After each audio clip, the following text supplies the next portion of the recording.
What makes a good designer?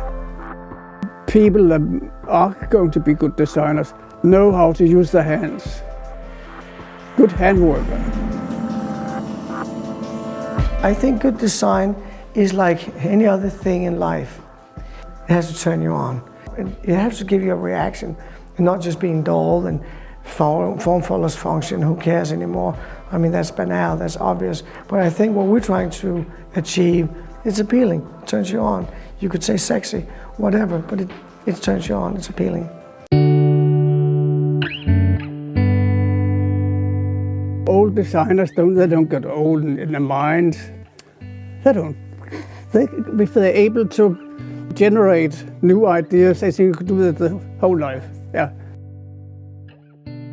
I've been doing this for maybe too long time, something like 60, 70 years.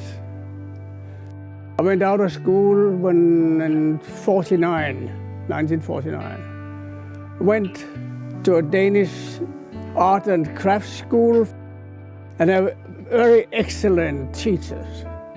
Jørgen Utzon, he started something very new. He started class for industrial design.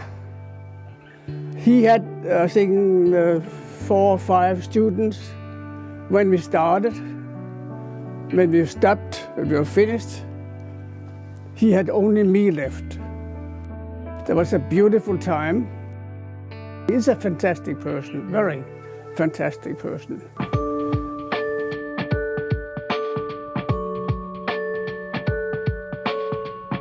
The reason why I became a designer is, of course, because my father is a designer and my grandfather was a furniture maker. And it was not a big plan that I should join the family business, but it just sort of turned out naturally, and I became an apprentice at my father's studio when I was 16, back in '78.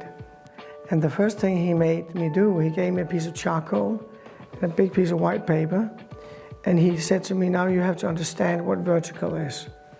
And I had to do these breathing exercises.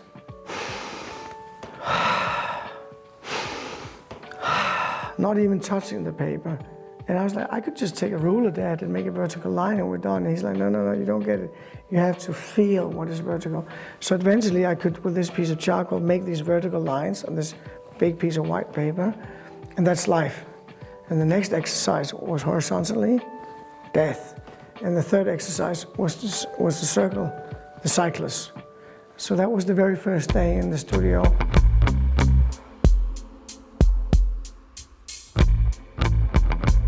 When I came to Bang & Olufsen, they were like everybody else. Denmark, there was about 20 small companies. They all did the same.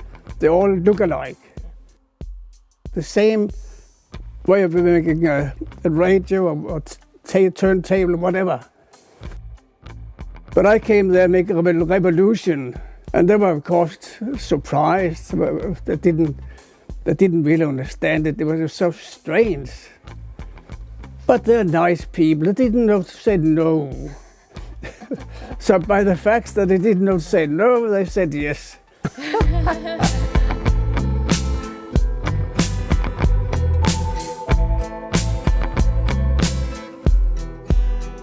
I don't think you can describe design anymore as this is British and this is continental Europe and this is Asian and this is this and that, because this world is global.